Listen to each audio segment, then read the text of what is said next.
Yep. Inside, I want to kill myself. We are on an 0-7 run over the last 2 days. After tonight was just complete bullshit. So that's how I'm going to start off this show. Horrible Sunday, 1-5. I don't even know what to tell you about that. I just don't want to do this anymore. I have never seen anything like this, man. With the slump continuing, 2 straight losses, not a good day at all. 0-4. I just have not had a good season, man. What kind of slump that I'm on? The slump continues. I've reached a new peak, actually. With I'm going to burn my Bruins hat, man. I don't know what is going on with the Bruins.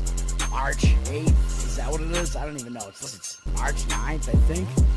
Who even knows, man? I don't know what day it is anymore. I don't even know what day it is anymore, man. Back with you after the worst day that I could possibly have. Back with you, as I always am. Until I die, at least. 0-2 yesterday, and yesterday did not go well for me. 0-5. The worst month that I've ever had in my 18 years doing this. I don't know what to even tell you about this anymore. Broke the slump yesterday as the slump just continues. The slump continues. Somebody fucking kill me, please. I don't even know what I should do at this point other than potentially end it all.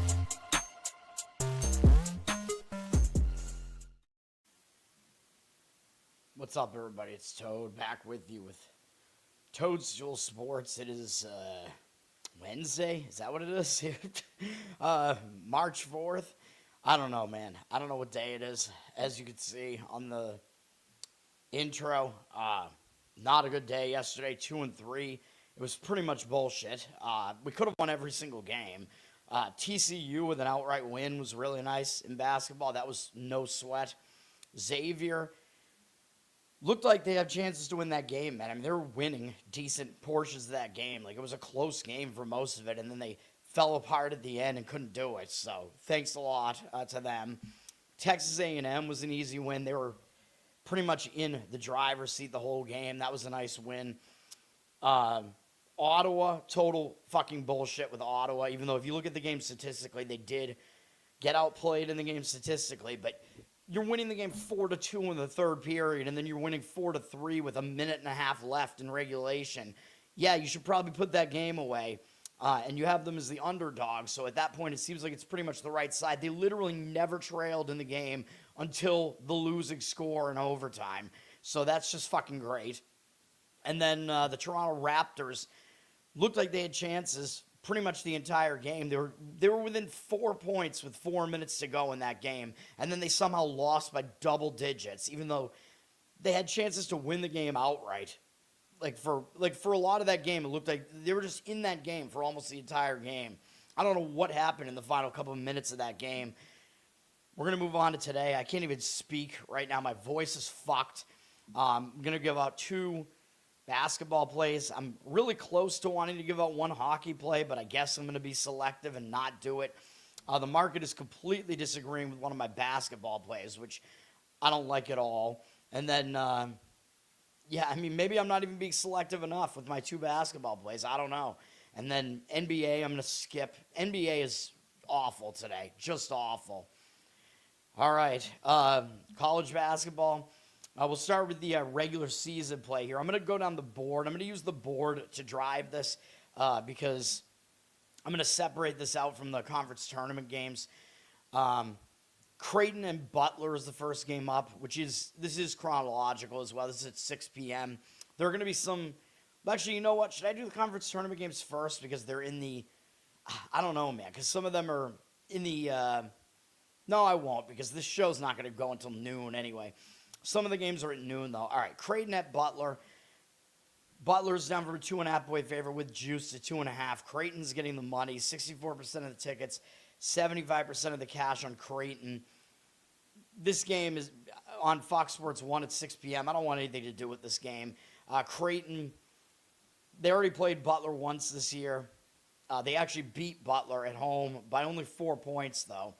So I don't know if did Creighton not cover the number in this one? They did not. They were 5.5-point favorites, so maybe they'll take Butler a little bit more seriously for that reason. Creighton has lost 3 games in a row. I mean, they're going to be in the Big East tournament, so I don't know how big this game really is to them. I guess it's technically a revenge game for Butler. It's Butler's final home game. Butler is coming off a fairly difficult game at Villanova where they stayed within single digits of them. And they do have one more game left against DePaul, which Creighton does not have one more game left. This is Creighton's final home game. Or, excuse me, final game. It's a home game for Butler, but it's Creighton's final regular season game. The money looks like it's coming in on Creighton for now for what that's worth, but Butler does look like an anti-public home favorite as well in that game. I don't even really have an opinion on the game, man. I mean, for me, I think I would actually probably slightly lean to Butler, but it's not something I want to have anything to do with. All right. Minnesota at Indiana on the Big Ten Network at 6:30 p.m. For this game, Minnesota is coming into this game off a nice win over UCLA. I'm assuming Minnesota was an underdog in this game. Very small underdog, though. But a pretty good win for Minnesota against a tournament team. Now they're going on the road, and they actually already beat Indiana, believe it or not, earlier this year, which I think that might have been a win for me on the show. I don't remember. But Minnesota, I believe, won at home against Indiana. I'm pretty sure. Where is that? Yeah, here it is. They won by 9. So it's a little bit of a revenge angle for Indiana here. You could make the argument it's a little bit of a letdown for Minnesota, although I think Minnesota will still get up for a game against Indiana. Indiana is on a 4-game losing streak right now, but 3 of those losses were to Illinois, Purdue, and Michigan State. Unfortunately, I had a loser with Indiana against Michigan State. They did not put in a good effort at all in that game. Maybe they will here in their final home game against an inferior team. I would probably lean towards laying the points with Indiana here, man, because it is in revenge. But everybody knows Indiana's fighting for a bubble spot right now. They're on the bubble in the tournament, man. They're trying to get into the tournament. They're fighting to get into the tournament. So that's the problem that I have with this, is that they're probably going to be a little bit overvalued in the market for that reason. They're a 6-point favorite, which isn't too bad. 53% of the tickets, 62% of the cash on them. Minnesota will try to ugly this up and slow it down because that's what they do. But I would lay it with Indiana if I was going to play it. That one is actually, believe it or not, is one of my, I think, better reads of the day, which that's how bad this board is today. Gary, what's up, man? Thanks for hanging out. All right. Gary, which is going to be the new location of the Chicago Bears. All right. I'm also looking to, just talk about TV games here. You know what? Maybe I will just still drive this with ESPN. It makes it easier for me. All right, Texas at number 20, Arkansas, ESPN 2 at 7 p.m. This game, Texas is coming off a nice upset win on the road at Texas A&M. Big rivalry game for them. Now, I'm not going to say they're going to overlook Arkansas, but playing a third road game in 4 games is not really that easy. Texas is, I don't want to say they're secure in their tournament spot yet, but I don't think they're going to lose their tournament spot if they lose on the road to Arkansas. Let's just put it that way. So even though a win would pretty much guarantee them a tournament spot, though. So I think they will probably give you an effort. But Arkansas just had a very bad effort at Florida. Florida put up 111 points against them in regulation. We know Arkansas is terrible defensively, and Texas is actually a really good offense, but Texas is not going to score 100 points against them, okay? And this is at Arkansas. It's their final home game. It was an embarrassing loss for them, even though it was to a very good Florida team. I think I would have to lay the points with Arkansas on this one if I was going to do anything with it. They're a 7-point favorite, 67% of the tickets, 89% of the cash on Arkansas. So the money seems to agree with that one. ACC Network at 7 p.m. Number 22, Miami, is at SMU. This is one of those situations where you have an unranked favorite against a ranked underdog here. So the public is going to look at this and probably want to take the underdog. Oh, my God, a ranked underdog. A ranked team with the better record is the underdog. Yeah, but obviously I'm going to lean to SMU in this game. But there are maybe some situational reasons for that as well, not just the market read on this thing. But Miami being finally ranked, that kind of puts a target on their back. Miami did just get a win over Boston College. I mean, that's not really a big deal, but they are playing a third road game in 4 games. SMU is kind of a weird travel spot for these ACC teams because they're pretty new to the ACC. So this venue is not that familiar with them.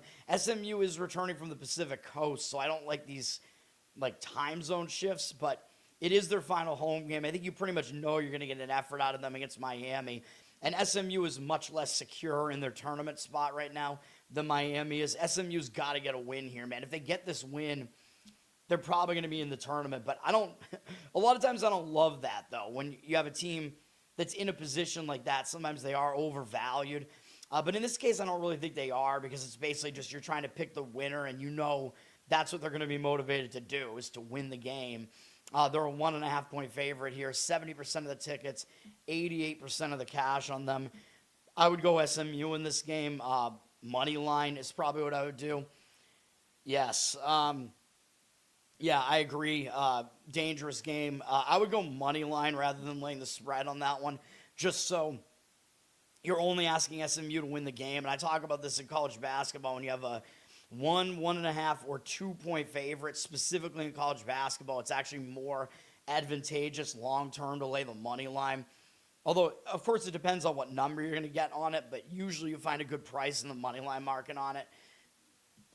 All right, I'm going to talk about all these conference tournament games in a minute, but I'm hitting the TV games here. Marquette and Providence is on Peacock at 7 p.m. I mean, this is not a particularly interesting game in the Big East. Marquette trying to avoid last place in the Big East. I think every team in the Big East still makes the Big East tournament, though. You can correct me if I'm wrong about that. Marquette's coming off a pretty hideous loss at home to DePaul by double digits. That's not good. So even though they do host Connecticut in their last game, I'm not sure they're really going to overlook Providence. They did beat Providence at home already, but it was a 1 point insane overtime game where both teams scored over 100 in the game. So an under might kind of be worth a look in this game too, just because that game looked so ridiculous in the first game. But I don't know if I really ever want to go under in a Marquette game though, because I think they play fast and they don't play defense. Actually, Ken Bum actually has them 85th in defense now. They are a pretty fast team, but I guess they're better defensively than I thought they were. Providence is actually really bad defensively, and they actually play way faster.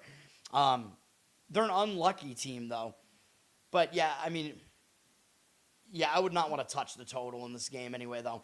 But anyway, for Providence, they just beat Creighton on the road. That was a pretty good win for Providence. I think that was a road upset. But this is their final home game, which usually is a little bit of a motivator, especially when you're in revenge, which they are. So I'm not going to say Providence isn't going to show up in this game. It's a difficult read. It's not a game that's on my radar, really. Providence has dropped to a 4 point favorite here, though. So some initial money, I guess, coming in on the Marquette side. It's a pretty difficult read, man. The total has dropped a little bit, so it looks like some early money did actually come in on the under here. Yeah, I don't even know if I want to give out an opinion on this game because it's just so difficult to even have an opinion on it. It's an awful game. They all make the conference tournament. Yeah, there aren't really that many teams in the conference. ESPNU has Cal at Georgia Tech. These teams actually already played once, believe it or not, in the ACC here. Cal beat Georgia Tech by 5 in Cal. And I think it was kind of a bad spot for Cal because they were returning home from the East Coast. They had just beaten Miami, and they had Clemson on deck. So I think they actually covered against Georgia Tech, or did they not? Let me see. Maybe they didn't. No, they did not. They were 7 point favorites. So they were in a bad spot there, but I guess because Cal had kind of a close game there, maybe that means they will show up focused here. But also Cal just took a really gross home loss to Pitt that knocked them right off the bubble again after they were in the tournament discussion because they beat SMU and then they lose to Pitt and now they're out of the tournament again in the bracketologies. And they really can't, really they can only hurt themselves in these last 2 games against Georgia Tech and Wake, so that's not good. The pressure is going to be on them to win this game. They're going to have to go to an unfamiliar venue, going to the East Coast, but again, they might show up anyway because Georgia Tech played decently against them the last time and had caught them at a good spot, and Cal lost horribly to Pitt, which is a really bad loss. Georgia Tech has lost a bunch of games in a row. This is their final home game, so I think you will get an effort out of them here as well. They pretty much know they're not going anywhere. I think they might be eliminated from the ACC tournament, because I think the bottom 3 ACC teams don't make the ACC tournament, which means my Boston College Eagles are not going to make it either for the first time in who knows how long. Georgia Tech does have one more game left against Clemson, but they might get a little bit more motivated here because they know they're not going to be playing basketball anymore after this. Cal has dropped from 4.5 to 3 here. I think I would probably lean towards taking the points with Georgia Tech in that one, but again, it's a pretty difficult read. I don't want the game at all. Peacock at 7:30 p.m. We have Ohio State at Penn State.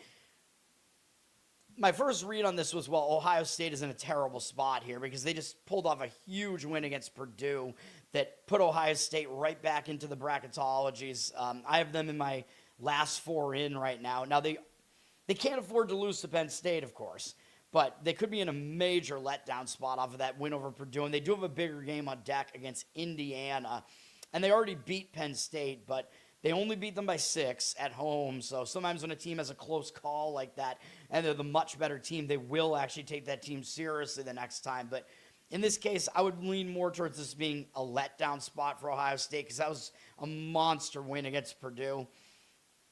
Penn State, though, they're coming off a nice home win against Iowa. Now, that did break a 3-game losing streak, but that was a pretty big upset at home. So I don't really want Penn State here either, but it is their final home game. It is revenge. They are playing, they get to play spoiler against a team that has a lot of name recognition in basketball, Ohio State. So I would still lean to taking the points with Penn State here. They're a 7.5-point underdog here. We don't really see the market percentages yet on this. But yeah, I would probably still take the points there, but I can't quite get there with it. Although I am gonna give out a play against a team that's in their home finale, though, upcoming in a second, just because I think they're in an absolutely insane sandwich spot, but we'll get to that in a minute. CBS Sports at 8 p.m., we have Loyola Chicago at number 25 ranked St. Louis. Loyola Chicago has been an absolute disaster, man, but I believe that every Atlantic 10 team does make the conference tournament, so they will be playing again. They do have a home game against George Washington next as well, but I think Loyola will at least try to show up against St. Louis because you're playing the best team in the conference. You already lost embarrassingly on your own floor to them. St. Louis beat them at Loyola 86-59, so you might get a better effort out of Loyola this time. St. Louis might not take them very seriously here. St. Louis does have George Mason on deck, which I guess is kind of a bigger game. Even though they've been falling apart, they're not really that good. This is St. Louis's final home game, though, so that's usually a little bit of an extra motivator at the very least. But you're asking them to cover a 24.5-point spread here, down from 25. I would not ask them to do that. I mean, they could easily win this game without covering. 75% of the tickets are on St. Louis, 63% of the cash on Loyola. I would lean to taking the points with Loyola, but yeah, I don't want anything to do with that game at all. Yeah, that's a game I stay far away from. Fox Sports 1 at 8 p.m., Maryland at Wisconsin. Maryland, I mean, this is a bad Maryland team, man, but they did just take a pretty ugly home loss to Rutgers. They're probably going to give you an effort at least going on the road to Wisconsin, although I know for a team like Maryland especially, this is not an easy travel spot to deal with, but they're coming off such a horrendous loss, and they're getting so many points here. Wisconsin's traveling back from the Pacific Coast, so their travel spot's a little bit weird as well. They just won at Washington in a pretty satisfying blowout, and even though this is Wisconsin's final home game, so senior night, whatever, you know, there is a little bit of an extra motivator there. They do have a huge game against Purdue on deck, so I would probably lean to taking the points with Maryland in this one. They're a huge underdog in this game. Down to 14.5 from 15 here. 71% of tickets, 87% of the cash on Wisconsin. Yeah, I would not lay it. I would not ask Wisconsin to lay that many points there. Buzz Williams, I forgot he was the coach. He's Maryland's coach. Yeah, Maryland is having a bad year, man. Some of it's just all the turnover, though, because Maryland, if you remember, they were really good last year, but that was because their starting 5 were excellent last year, and they had no bench players. So you knew that if those guys were like one and done at Maryland, that they were going to get way worse this year, unless they somehow completely reloaded, which they did not. Yeah, I don't know how many teams missed the Big Ten tournament. I'm not sure. They might miss it, yeah. Let me see here.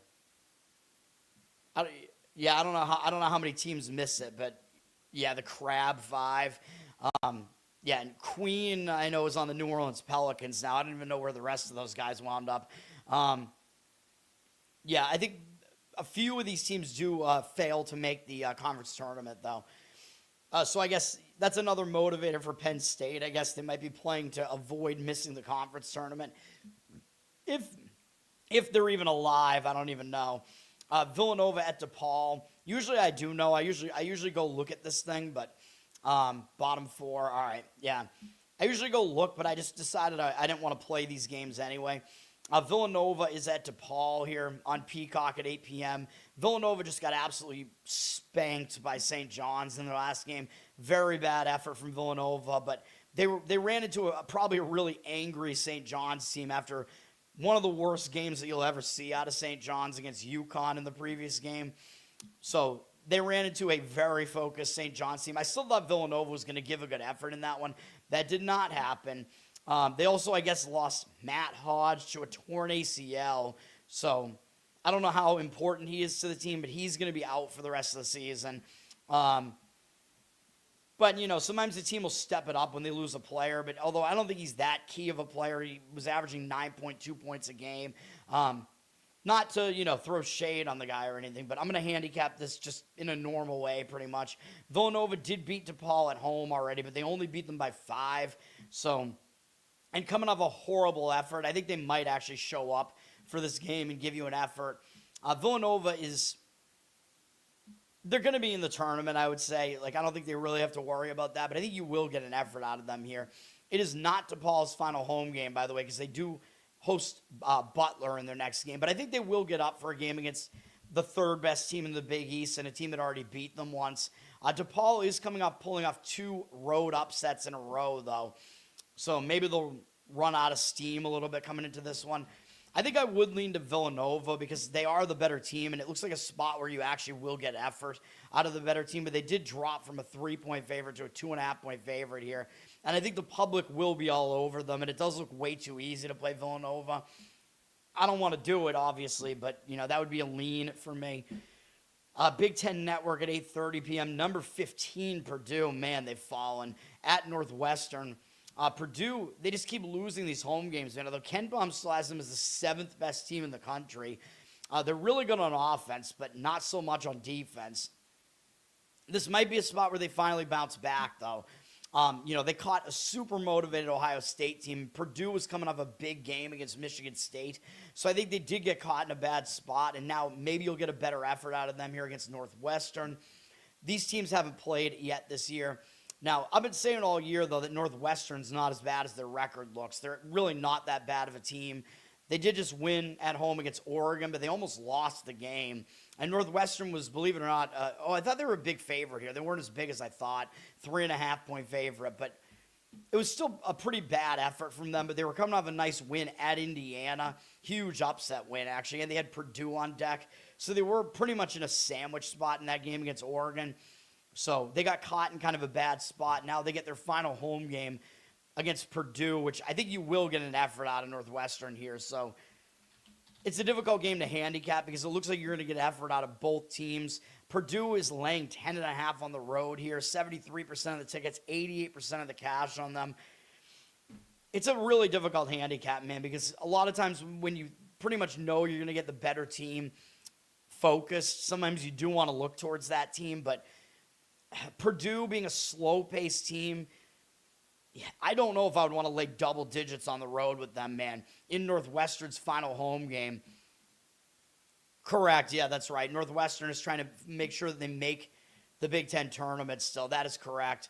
I'd probably actually lead to taking the points there, but yeah, that one is also not on my card. Dude, I know I'm really selective, so I talk about all these games just to go through my thought process on them, and then I wind up only giving out like a couple of plays, but that's just how I do it, man. Baylor is at Houston. Baylor just got an upset win on the road at UCF, a decent win there. Now, you're going to get effort from Baylor against Houston because it is their biggest remaining game, even though they do have a home game left after this. It's only against Utah. Houston already beat Baylor at Baylor by 22 points, so Houston might not totally take Baylor that seriously here. Baylor, I really don't think they're as bad as their record looks. I do think you will get an effort out of them, but having to fly back from Florida and playing 2 road games as an underdog in a row is not really that easy to do. Houston did look really good in a nice bounce-back win against Colorado, absolutely destroying them by 40. And now this is their final home game. I would probably lean to Baylor. I mean, you're asking Houston to lay a ton of points here, 15, 89% of the tickets, 99% of the cash on Houston. I think probably the public sentiment is going to be, well, Houston just won by 40, and if they already won by 22 at Baylor, then of course they should win by like 30 in this game, right? Probably that's not what's going to happen. I think they'll win the game, but I would lean towards Baylor getting all those points, though. It's a pretty low total, too, in the 140s. We know Houston, they play really, really slow. So, yeah, I'm expecting Houston wins that game, but I would lean towards Baylor covering, though. All right, ACC Network, 9 p.m., Florida State at Pitt. Only talking about it because it's a TV game. Florida State has been hot, though. They've won 4 of their last 5. And I think they're catching Pitt at a decent time, even though Florida State 3rd road game in 4 games is not that easy. But Pitt is returning from the Pacific Coast, and they just beat Cal on the road, which is a pretty good win, really, for Pitt, a road upset. So I don't love it for Pitt here, even though this is their final home game. They're probably going to try to get up for it. Pitt is trying to avoid missing the ACC tournament, by the way. I'm pretty sure the bottom 3 missed the ACC tournament, so Pitt is teetering on the edge there. Although, I'm going to be honest, I think Notre Dame should get into it instead of Pitt. Pitt sucks. But, yeah, I'm going to lean against Pitt in this game, though. I think Florida State is the better team. Both teams have had a lot of travel recently, but Pitt crossing a bunch of time zones, coming off an upset like that, even though this is their final home game, I think the spot is a little bit better for Florida State. They're already up from 1.5 to 3, by the way, Florida State is. But it looks like the money is now coming back on Pitt plus the points. 70% of the tickets on Florida State, 79% of the cash on Pitt. So it's a tough market read there. The market read is pretty much saying Pitt in the game, but I don't really quite agree with it. ESPNU, 9 p.m., Stanford and Notre Dame. This is an interesting one. This one almost made my card as a total play. And when do I ever give out totals? But I actually like the total in this game. Stanford is coming off a nice win at home against SMU, man. And now they're having to travel not across country, but to South Bend, Indiana, to play Notre Dame here, which is still a very weird travel spot for these Pacific Coast teams, crossing multiple time zones. So it's not a good spot for Stanford, I wouldn't say. And they do have a pretty big game against NC State on deck. Notre Dame, as I just said, they're trying to make sure they make the ACC tournament here, which it'll be, dude, I want Notre Dame in that ACC tournament because they've played some really interesting games in conference play. Like, they've been competitive, dude. Like, they took Virginia to overtime, although that was at home, but still. They played really tough against, there was one other game in here where they were, like, super competitive. Oh, yeah, they beat NC State in their last game. I think that's what I was thinking of. But that might put them in a letdown spot, and that's kind of the problem I have with Notre Dame here. Notre Dame, they pulled off that big upset. They caught NC State at a good time. Yeah, I still have NC State in the tournament. They're still pretty good, I would say. It's still Will Wade. I don't know, but that NC State loss to Notre Dame was in a pretty bad spot. I think NC State was looking ahead to Duke. So, unfortunately, the Duke game caused NC State to lose multiple games in a row. But Notre Dame got a nice win there. I think that might put them in a letdown spot. Although, I do prefer Notre Dame in this game, though, because they are staying at home. It is their final home game. They are trying to make sure they make the ACC tournament. So I think there is more motivation on the Notre Dame side, and you're basically just asking them to win. They're -1. It would be a money line play, but they're the public side. 62% of the tickets, 58% of the cash on them. But that doesn't make any sense to me, though. Why would the public be on Notre Dame, the team that has the worst record? It makes no sense to me. So I don't know if I buy those market percentages. Like, the public just looks at these records, right? And they'll see Stanford as the way better record. So I don't believe that at all. I do not believe that Notre Dame is a public side. So sometimes you got to like I have a pretty good gauge usually on where I think the public is going to be on most games. And this read doesn't make sense to me. It stinks. Like, I don't think it's right. So I try to, I like these market reads here on pregame. Like, it helps me read the market better than any other site that I've found, especially for a free site. But some of these percentages, I'm like, that can't be right, based on everything that I know and my experience. Now, I do lean to Notre Dame here, but I actually think the better way to play this game is over. The total did drop a little bit to 145.5. The reason I like the over here is, first of all, I think both teams are in bad spots. So you're going to have Stanford crossing multiple time zones here. Both teams are coming off a nice upset win. So I think all of those things kind of affect the defense. You know what I mean? So I think you're going to see the defense get a little bit affected by that. But the other reason why I would like the over here is because look at the first game these two teams played. The game had 87 points scored total. Notre Dame won the game 47-40 at Stanford, which is one of the lowest scoring games that you will ever see in college basketball, man. I mean, that was insane. That was such an outlier. It was like just total absurdity, and everybody was making fun of it at the time. Both teams had horrible shooting games. Now, I know both teams do play slow, so these teams are pretty conducive to lower scoring games because they play slow, but that was just an absurd outlier of a game there. So, like, people might look at that and see, like, oh my God, they scored 87 total points. You're asking them to total 145.5 here. But yeah, I think it happens in this one, man. The two teams are in bad spots. That was a major outlier in that last game. They both had really bad shooting games. Yeah, I prefer the over in this game. That would be the way that I would look in this one. But because I'm not really a totals guy, I don't know. It's not on my card, but that seemed to be a very interesting total read when I looked at it. All right, first best bet is in the late hours here on CBS Sports, 10 p.m. I'm going to give you a play in the Colorado State-New Mexico game here. It's best bet time, man. This is one of the two. We're taking the points with Colorado State plus 8.5. They are the hottest team in the Mountain West right now. And I know usually I don't want to jump on teams that are on fire, but it's a horrible spot for New Mexico, so that's the main reason why I'm doing this here. Colorado State, yeah, they've been running through mostly the bad teams in the conference. I get that, although they did have a really good win at home against San Diego State in there. Although I know other than that, they've beaten the worst teams in the conference, sure. They're playing a second straight road game. I understand that it's not easy to play in New Mexico. They have a really good home advantage there in the pit. Their arena is actually built into the ground, underground, and it like traps the sound, and it makes it one of the loudest arenas. I get all that. But Colorado State did already lose to New Mexico at home by 10, so this is a road revenge angle, which is something that I like to look at because I think you'll get a better effort out of the team. If they lost the home game in the second meeting, I think you'll get a better effort out of that team, and you might get a worse effort out of the team that won because from New Mexico's perspective, hey, we already beat these guys on the road. You know what I mean? So, and they won't have the adjustments to make. But the thing that I really am going to fade about New Mexico is this is a sandwich spot here, man. It's like too juicy for me to not do this.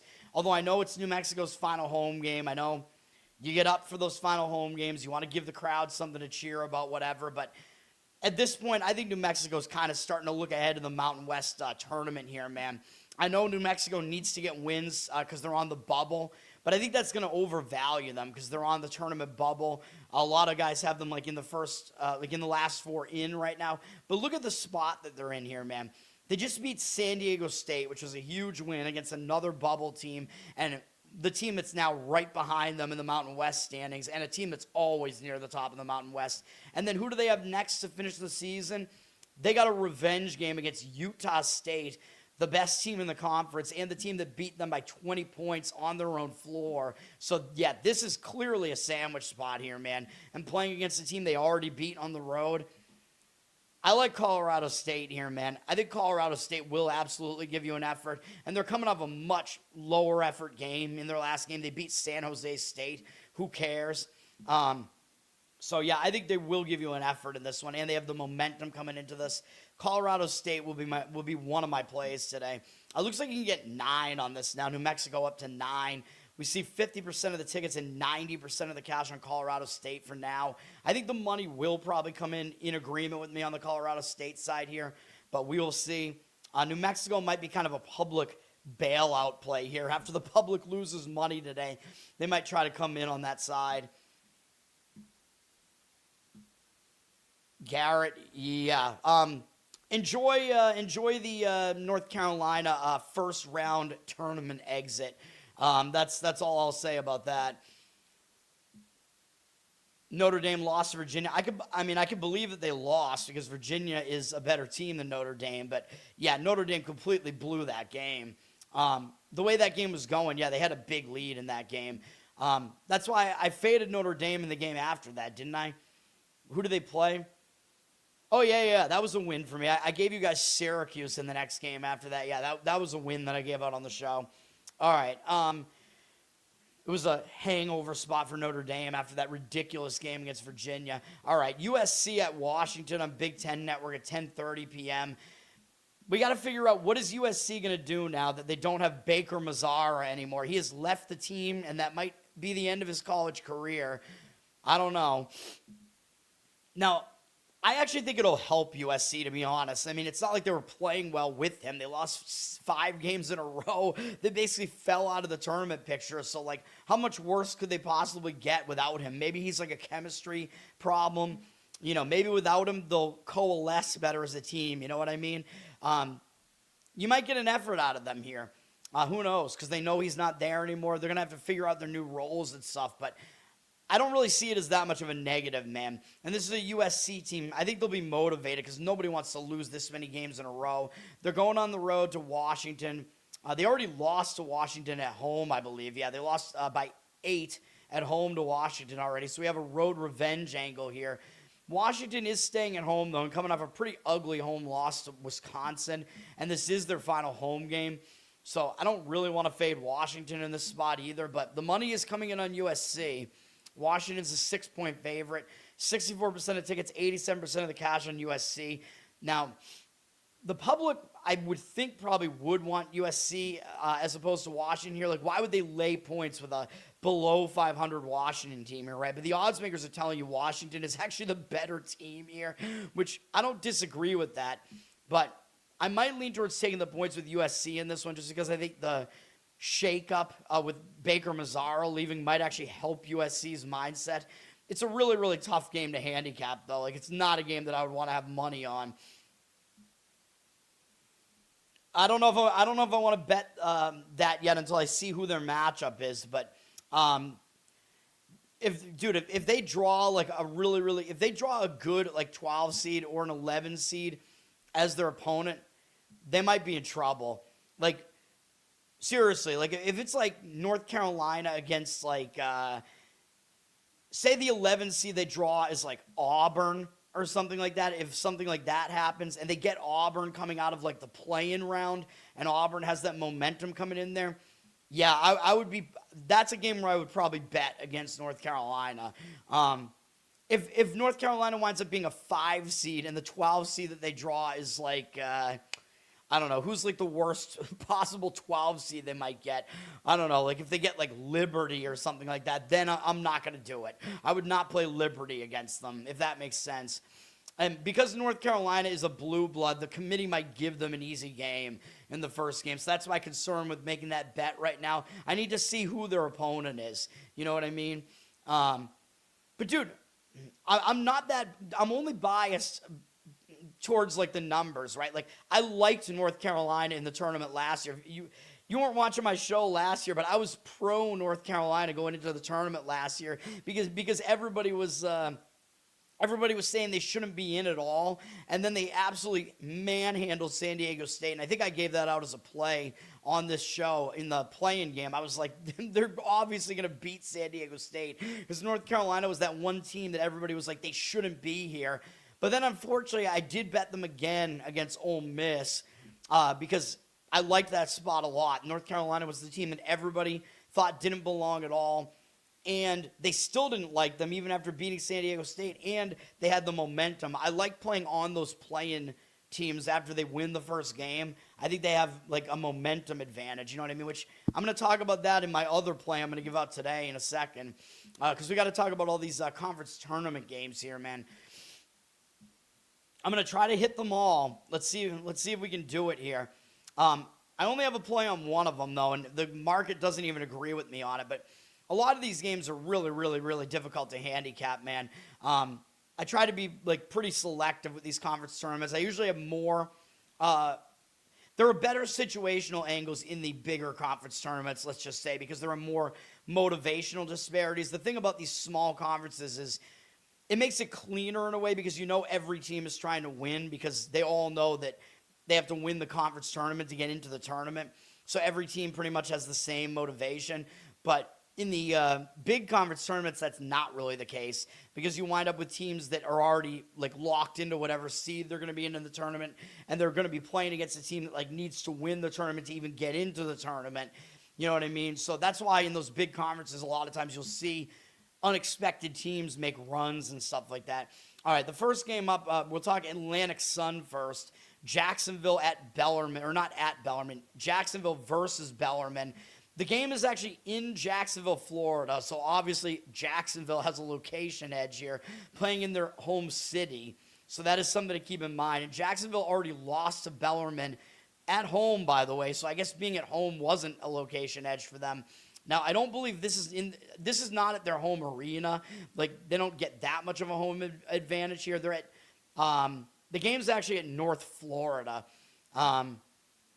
which that also sounds really stupid. Like, North Florida, like, why did they get to be the host of this, man? Although I think, no, North Florida's in the tournament, right? I think every A-Sun team makes the tournament.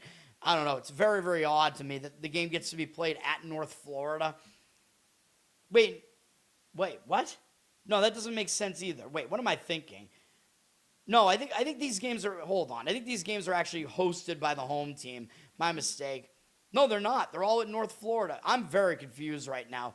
Yeah, I don't know, man. So North Florida is actually at home in these games. Like, yeah, very, very, very odd. But anyway, Jacksonville is playing this game in Jacksonville, and they did lose on their home floor to Bellarmine already, which was at Swisher Gymnasium. That's a great name for a basketball arena. Swisher. I don't know. Nick Swisher from the Yankees? I don't know. But I don't know. They're swishing shots when they play there.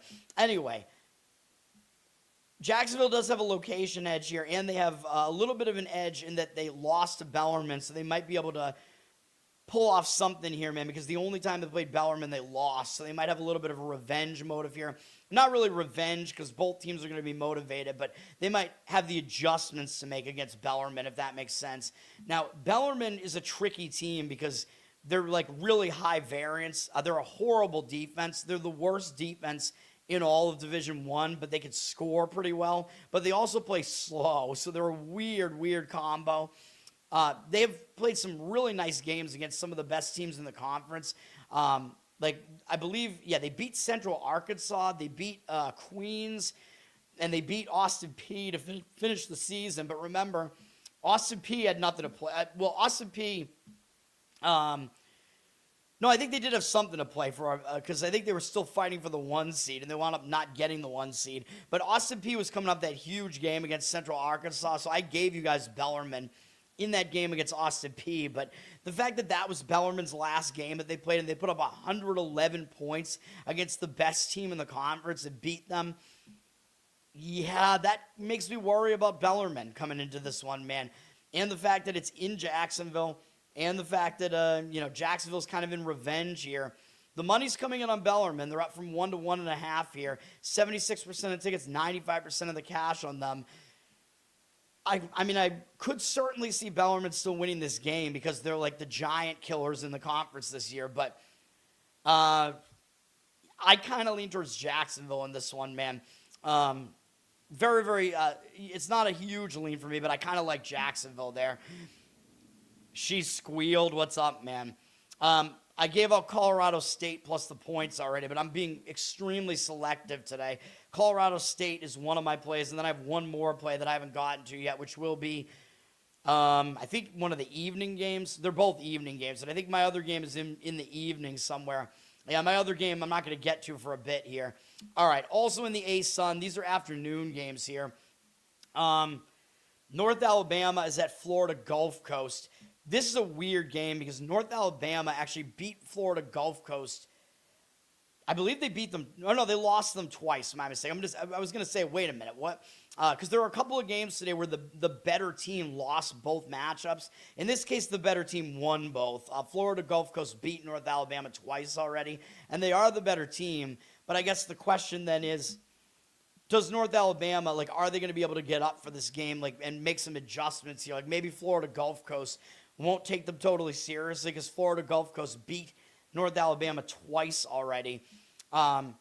Maybe a little bit of a location edge playing at Jacksonville for Gulf Coast here. Gulf Coast is a 7-point favorite, though. 69% of the tickets, 85% of the cash on them. This one, I don't know. Gulf Coast probably wins. I mean, they are the better team, but I don't think I would lay it. This conference tournament sometimes has some weird stuff happening. I think I would probably lean towards taking the points with North Alabama, but North Alabama, I mean, this is a team that was in the conference final last year, I think, against Lipscomb, I believe, and now they've really fallen off this year. So I don't know, but these are really, really hard games for me to handicap, man. The money is saying Bellarmine and Gulf Coast, and I kind of disagree with both. Then we have Stetson and Eastern Kentucky, again, in the same conference at 5 p.m. So you get Atlantic Sun afternoon, man. How about that? I think these games might be fun to watch, though. Stetson, they're a team that just they throw up a ton of three-pointers. That's pretty much what they do. They're a real high-variance team. They're playing Eastern Kentucky. They played once this year, and they lost 100-88 to Eastern Kentucky at Eastern Kentucky, the only time they played this year. Now, when I handicap these games, I do dig into the box scores in the previous matchups to see, was there a major outlier or something like that? Was one of the teams clearly the better team? Stuff like that, which I'm not doing it here on the show for every single game, just for time purposes. But, this is a game where I would say, the game was actually a little bit closer than maybe it appeared. Although, again, Stetson did hit a lot of threes in the game, 48% from three.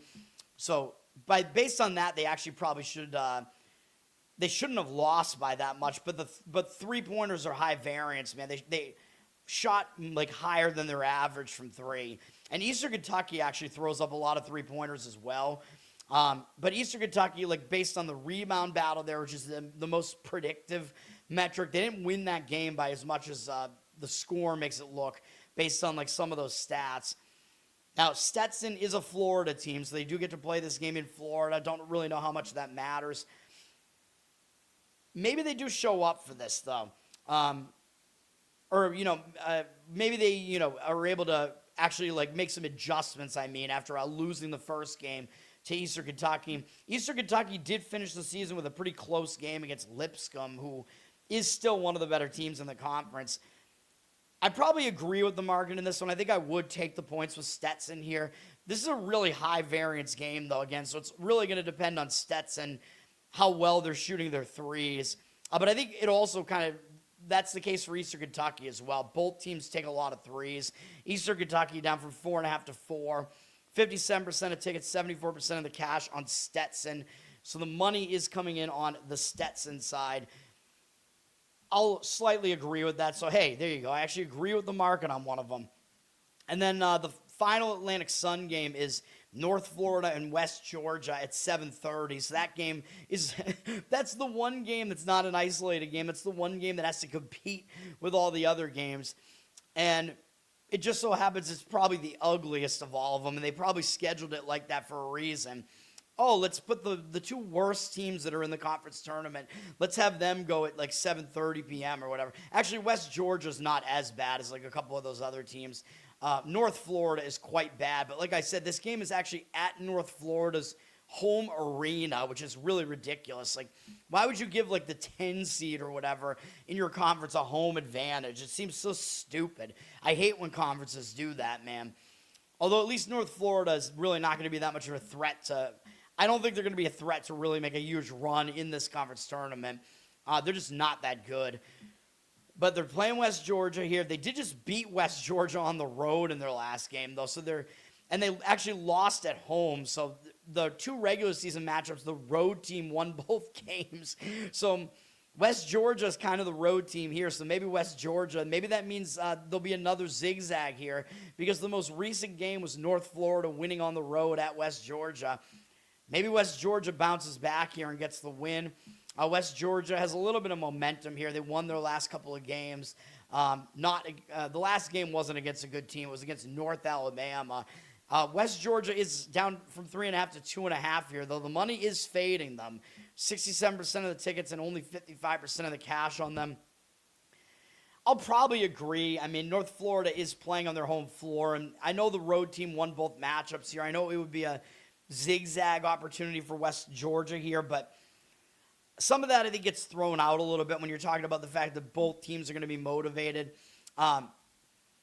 It's just kind of stupid that North Florida gets like a home court advantage here. But I think they might be able to get the job done there and at least cover that number there. And so I'll agree with the market in that one. 67% of tickets and 55% of the cash on West Georgia, but that's not a strong opinion from me. I think the strongest lean that I had out of all of those was actually probably Jacksonville, but I do have some concerns about that, including the fact that the market isn't agreeing with me. All right, the stupid Sunbelt tournament, which is that long-ass, wide tournament bracket where there is the potential that a team might have to play 7 games in 7 days. The Sunbelt basically only has 2 games every single day, and we have Louisiana and James Madison. Now, Louisiana played yesterday, and I talk about this being an advantage. So these games are all in Pensacola. So I think the team that played yesterday does have an advantage because they already played in this arena. So they're familiar with the arena. They're familiar with the sight lines, although I know it's a small arena, so you don't really have to get that used to the sight lines there. But I think it does help. Like when a team already has a game under their belt, it's like they get the nerves out of the way. They're adjusted to the arena already, you know what I mean? They shed the rust. So I think there is an advantage to the team that won yesterday. Now, would I want to actually grab Louisiana here? Probably not. I expected them to lose last night. I'm actually pretty shocked they won. This is a bad Louisiana team, man. They beat Georgia State as a small underdog yesterday. But I do think they'll have the momentum edge, like I said, coming into this one. James Madison is the better team, though. James Madison got pretty hot at the end of the season until they lost their final home game by 1 point. They actually lost at home to Louisiana, by the way, as big favorites. So I think James Madison is not going to take them lightly here after they lost at home. And by the way, before that Coastal Carolina loss, that was James Madison's last loss, the loss that spurred their huge win streak. And I think maybe they were looking ahead to the MAC Sunbelt Challenge game that they had upcoming after the Louisiana game. So there are some reasons to like James Madison in this game. I think they'll win. They're definitely the better team. They're up from 5 to 6.5 here. 88% of tickets, 91% of the cash. But I can't look past the fact that Louisiana does have a little bit of an advantage having played last night. And people are going to think that that's not an advantage, right? Because people are going to think, oh, well, that means that team doesn't have any rest, right? So like that, I think the market kind of adjusts to that and will make the other team like, I think you'll get value playing the team that played yesterday. In addition to the fact that I think it's actually a positive that they played because they got used to the venue. They got momentum. They shed the nerves, the rust, whatever. Whereas the market is going to react and think, well, that team played yesterday, so they're going to be tired. You know what I mean? So you might get some value on that team too. So I actually probably might lean towards taking the points at Louisiana here. The other Sunbelt game is where my play is going to come in, and I am not agreeing with the market here. Georgia Southern, I don't understand why they're up to a 2-point favorite with juice here. I think Old Dominion is the better team here. 62% of the tickets, 93% of the cash on Georgia Southern. I honestly have no idea why Georgia Southern is the favorite here. Ken Baum actually has Old Dominion winning this game by 2. He has Old Dominion as a very unlucky team. They're like a bottom 40 luck team. They're pretty balanced, both offense and defense. They do play fast, so I think this will be a fast-paced game. Both teams play fast. Georgia Southern plays really fast, but the issue with Georgia Southern is their defense is bad. So Old Dominion is the better defense here, and now you're going to be giving me the better defense, getting points, and Georgia Southern is a lucky team, as I've been saying all year. They're at 102 in luck, according to Ken Baum, and they're 266 in Ken Baum's rankings. Old Dominion's 245. So I don't know what is going on with the market read here, if there's like an injury, or I don't know what's happening. Or maybe the market is adjusting to the fact that Old Dominion played last night. Is that why? Because, oh yeah, Old Dominion, they have to play a second game, but I just told you that's actually an advantage. So guess what? This is actually my other play. We're going to take the points with Old Dominion here. At +2 now, it looks like is what it is, even though Ken Baum has them winning the game by 2. So I think there is some line value there. We're getting the better defense, getting points. We're getting the team that played last night, which, like I said, in a tournament like this, that's actually an advantage because they got the job done. They have momentum here. And if you saw the game last night, Old Dominion was winning the whole game easily, and then they really just eased up, and it got a little bit close at the end. So I think because Old Dominion was a big favorite last night, and they didn't cover, and I think they kind of started to relax late in the game, I think that might scare them into more focus here. And the fact that they took their foot off the gas means they did not put in a full game of effort last night because they easily beat who did they beat? UL Monroe. UL Monroe's terrible. So Old Dominion had an easy win last night, and I think that helps them shed the rust. It helps them get used to the arena because they're playing in the same arena here, and they got a bit of a scare at the end because UL Monroe, believe it or not, like I had the game on and I was like, oh, this game's over. Old Dominion's up by like 14, and then it actually, their lead slipped to 5 in the final minute of the game. So Old Dominion actually got a little bit of a scare at the end, which I think is actually even better for Old Dominion coming into this game. So I have no idea what's going on with the market. But yeah, I like Old Dominion in this one. And the public, if they want to get involved in some of these games, they're going to look at this game and they're going to think, they're going to play Georgia Southern here, man. I mean, look at the team's records. Old Dominion had a terrible record, especially their overall record, well below 500, 12-20, and they were worse than the Sunbelt. Georgia Southern had an above 500 record. It's basically a pick-the-winner situation here. The public is only going to come in on Georgia Southern here, man, I would think. So, yeah, I don't get what's going on in the market here. I disagree with it. We're going to grab the points with Old Dominion, man, for all of those reasons. And Georgia Southern comes into this game cold, like I said. They beat Marshall in their final home game on the road, or their final regular season game on the road, as 7.5-point underdogs. So Georgia Southern in their last game actually looked really good, scoring almost 100 points. But remember, that was against Marshall, who is a really bad defense. Old Dominion is better defensively than Marshall is. Georgia Southern had that win, so they're coming off a big road upset win in their last game. And I know that ended a losing streak for them, but I think that's difficult. They also finished the season with 4 road games in a row, so they're playing a 5th game in a row away from home. That's not easy to do either. And the last time they played Old Dominion, actually, I think they played them twice, right? Let me see. Hold on. Yeah, they beat them both times during the regular season by 7 on the road and then by 3 at home. So it's a double revenge spot. And as I just showed you, I actually think Old Dominion's the better team. And we're getting double revenge here because Georgia Southern beat them both times. Old Dominion, interestingly though, Georgia Southern was favored on the road in the first game. But I think that was back when Georgia Southern looked really good. Their record was really good and Old Dominion's wasn't. And since then, we've seen these teams shift quite a bit. Old Dominion actually was the better team in that game in a lot of ways, although they did get out-rebounded. But they held on to the ball well, and Georgia Southern won because they had more free throw attempts, and Old Dominion shot terribly. Old Dominion had more field goal attempts in the game, but they had a horrible shooting game. So I know Georgia Southern is the better offense, but that was basically why they lost that first game. And then the game at Georgia Southern was really close. Georgia Southern was a 5.5-point favorite in that game. But again, Ken Baum is telling you Old Dominion's the better team, so I just don't really get what's going on with some of these numbers here. And Old Dominion, by the way, led this game. At Georgia Southern, Old Dominion had the lead for more than half the game. Old Dominion led 57% of the way in that game. The rebound battle was even. And again, Georgia Southern went to the line way more in that game and had a better shooting game, even though Old Dominion had more field goal attempts. So you could make the argument Old Dominion was the better team in both games. So, yeah, we're playing Old Dominion in this one, man.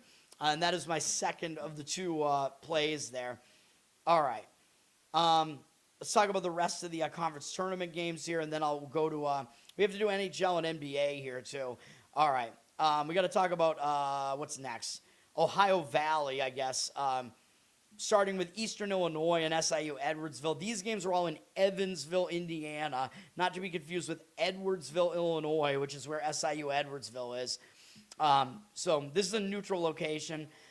Eastern Illinois actually just lost by 27 points at SIU Edwardsville to finish the regular season. So there is a little bit of a quick revenge angle here. But again, it's not really revenge. It's more just that Eastern Illinois might be able to make some adjustments off of that loss. And maybe SIU Edwardsville will take them a little bit more lightly because they just easily handled them. They played them earlier in the season and lost, though. So Eastern Illinois actually did win the home game during the regular season. The team split with each home team winning. But the most recent one was really recent. So there is a little bit of a quick recency angle here where maybe SIU Edwardsville just won't take them as seriously. They are definitely the better team. The money is coming in on Eastern Illinois, though, and I don't disagree with that. SIU Edwardsville is a 5-point favorite. 80% of the tickets on them, so they are the public side because they have the way better record. I know Eastern Illinois is really bad. 54% of the cash on Eastern Illinois. They barely even made this tournament because the Ohio Valley drops the bottom two teams. I think Eastern Illinois was the last team to make it. So I think this is like the 8 versus the 5 seed or something like that in this tournament. The best teams aren't playing yet because they got buys. Yeah, I'll lean towards that revenge angle and grabbing Eastern Illinois plus the points. The 5 looks really easy when you see that SIU Edwardsville just beat them by 27. Oh, well, of course they'll win by 5 on a neutral, right? I would slightly lean towards taking the points there. And then the other game in the Ohio Valley today is the other bottom two teams in that conference, which are Arkansas, Little Rock, or just Little Rock now, and Lindenwood.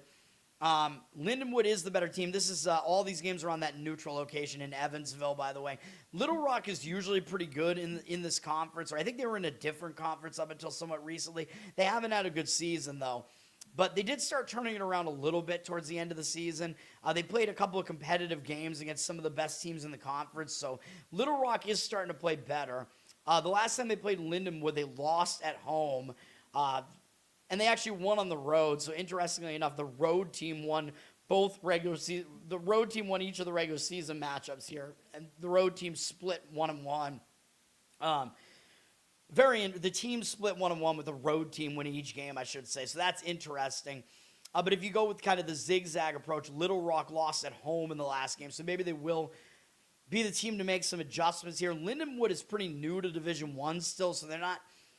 I don't think they're totally used to this tournament setup. They did just end a long losing streak by beating Western Illinois, but they were kind of the less impressive team down the stretch here. Little Rock was definitely showing more competitive spirit towards the end there. Lindenwood's down from 3 to 2.5 here. 75% of tickets, 89% of the cash on Lindenwood. I think it looks kind of easy to play Lindenwood here, though, because they have the way better record and they're not laying that many points. I think I would probably lean towards Little Rock plus the points there, but I don't really have a strong opinion there. Kyle, what's up? Thanks for hanging out. A meeting. I don't know what those are like. All right. And then what else do we have here? Are we talking about Summit League next? Let me see. No, we'll talk about the Northeast Conference is really getting underway tonight. Now, remember, this is the conference where Lemoyne and Mercyhurst, they cannot get into the NCAA tournament because they're still in transition. They moved up from Division II to Division I like 2 or 3 years ago, so they still can't make the NCAA tournament, which is weird, but I think it means they're going to have more motivation in this tournament because they know they're not playing after this. Now, I got a little bit of this wrong when I broke down this tournament. I was slightly wrong. I apologize. This tournament is not like a straightforward like 8/9 team bracket. They actually reseed. So Long Island, assuming that they win, which I'll talk about that game in a little bit, but I think they'll win against Chicago State. Long Island, if they advance, they'll face whoever the least seed is that wins out of all the other games will play Long Island in the next game. And these games, by the way, are all at the home team. These are all at the higher seeds home arena, or the better seeds home arena. So keep that in mind. So the better seed is actually hosting the games in this conference tournament. But because of the reseed, that does help Long Island a little bit more. Now, when I talked about this tournament, I did say that I thought there was some value with Mercyhurst getting through this tournament, and I still agree with that. Because I think the setup will still be basically what you think. Like, if one of these other teams gets bounced, as long as Mercyhurst wins this game today, they likely will not have to face Long Island yet in the next game because they're the 3 seed. Well, actually, it depends. Because as long as, if Mercyhurst wins, then they will not play Long Island in the next game because Stonehill and Lemoyne, that's guaranteed that one of those teams wins, and they're both lower seeds than Mercyhurst. So, I got that structure a little bit wrong, but they do a reseeding after this round. So Long Island will play whoever the least seed is that advances. And then the other 2 teams play each other. So that's, I got that a little bit wrong. Anyway, Stonehill at Lemoyne. This is interesting because Lemoyne lost both games during the regular season to Stonehill, but Lemoyne is actually the better team. And Lemoyne has been pretty competitive here. In the conference, they've played pretty competitively against some good teams. And this time they are at home, although I know they lost at home earlier in the year to Stonehill. Lemoyne's down from 7 to 6.5 here. The money is coming in on Stonehill, plus the points, though. 67% of tickets are on Lemoyne, 60% of the cash on Stonehill.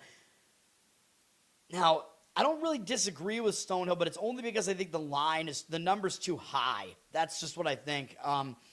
Because if you look at what the line was when they played at Lemoyne, Stonehill won that game, like I said, but Lemoyne was much lower of a favorite than this. I think they were like a 3 or 4 point favorite, so I don't really know why they're a 6 point favorite here. So that line does throw me off a little bit. I think the line is a little bit too high.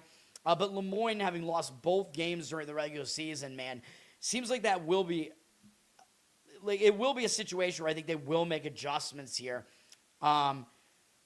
But, as far as I said about the motivation, these teams like Lemoyne and Mercyhurst that know that they can't make the NCAA tournament, they'll be motivated because, they're not playing again after this. But, of course, every team is going to be motivated again, like I said, because, the other teams can make the conference tournament. Although, actually, I'm not sure if Stonehill can because they're pretty new to Division I as well.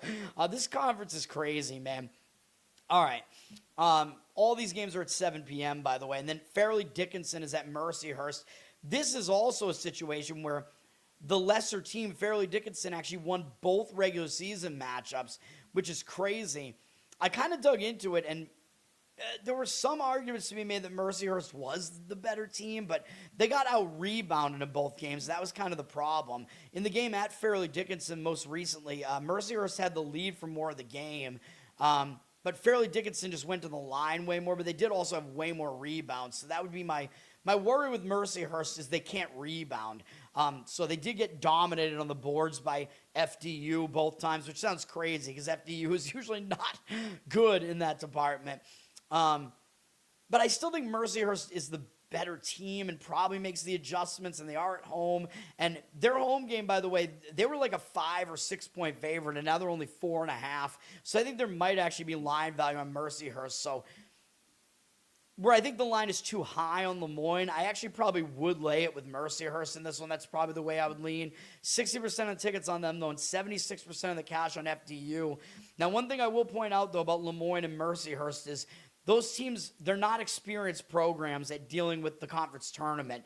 You know what I mean? So a team like FDU that's been through this tournament every year, basically, they have much more experience in this tournament. So that is an advantage that they have there, FDU. So a lot of things to keep in mind here. Then we have Wagner at Central Connecticut.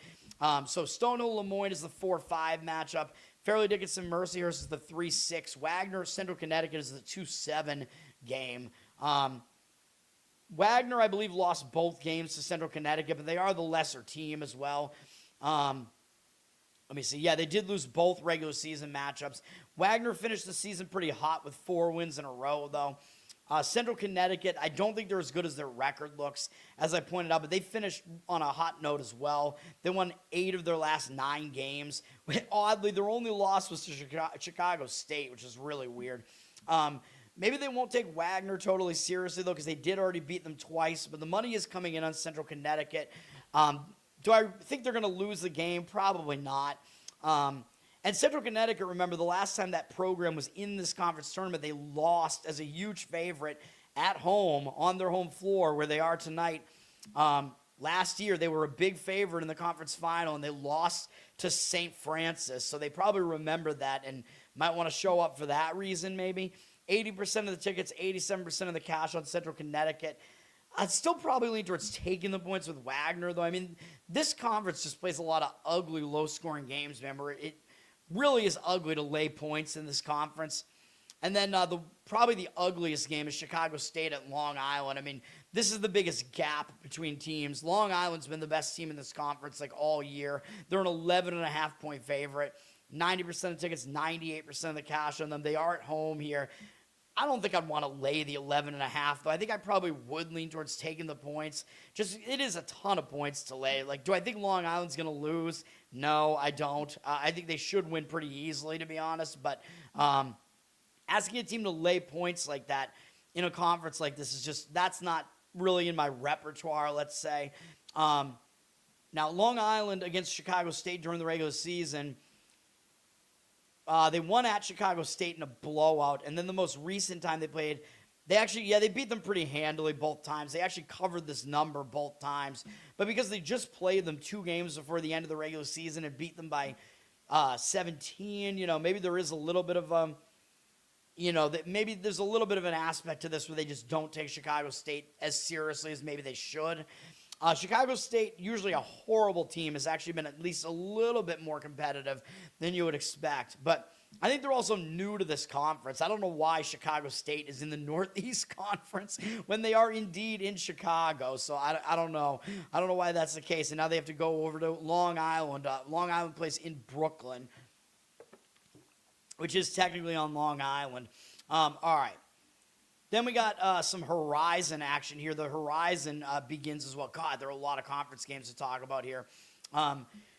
Luckily, today there's not much else going on in the other sports. Northern Kentucky is playing it at Oakland. These games are also hosted by the home teams right now. So this game is at Oakland, which is in Rochester, Michigan, by the way.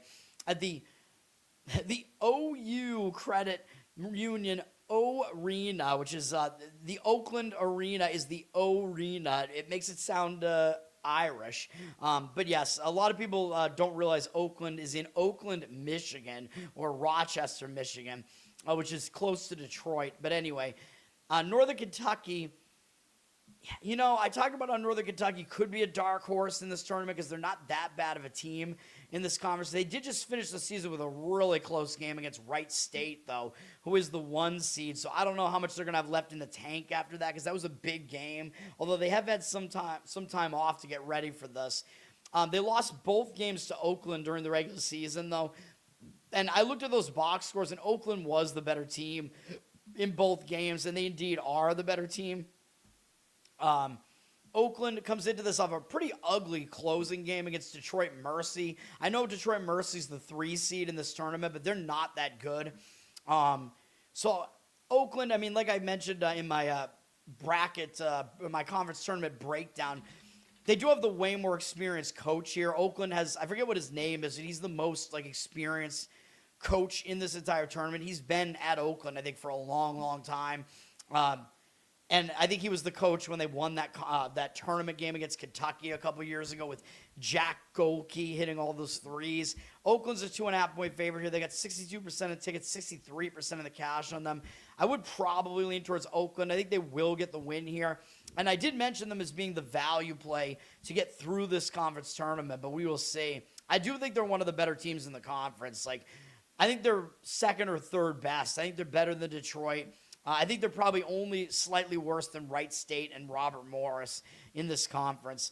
Milwaukee at that Detroit Mercy team. They are playing at Detroit Mercy. So a couple of these games being played in the Detroit area tonight.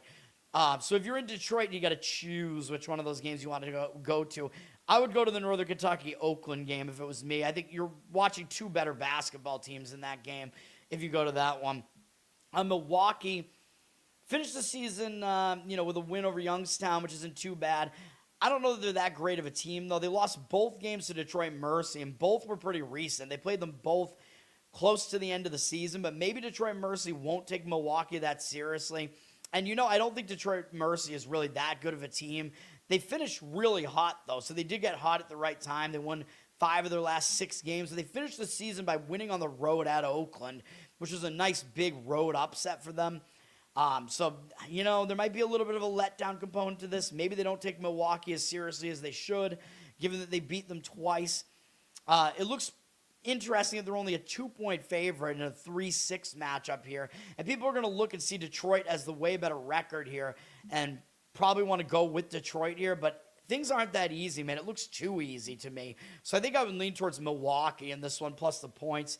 Detroit down from 2.5 to 2 here, 76% of tickets, 78% of the cash on them. But I would lean towards Milwaukee in that one. All right.